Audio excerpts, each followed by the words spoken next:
శ్రీ గురుభ్యో నమః. శ్రీమాత్రే నమః. ఓం నమ శివాయ. అందరికీ నమస్కారం. డిసెంబర్ 18వ తారీఖున సంకటహర చతుర్థి వచ్చింది.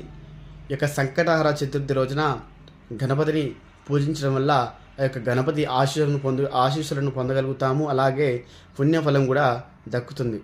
అంటే దేవతలందరిలో తొలి పూజ అందుకునేది గణపతి.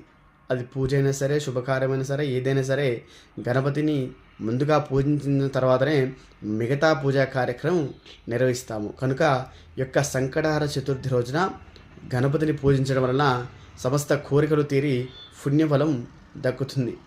కావున అంటే మానవుని కష్టాల నుంచి తొలగించేది విఘ్నేశ్వరుడు. కనుక విఘ్నాలకు అధిపతి గణపతి. కాబట్టి ఈ యొక్క సంకటహర చతుర్థి రోజున వినాయకుడిని పూజించడం వలన ఆ యొక్క విఘ్నేశ్వరుని ఆశీస్సులను మనం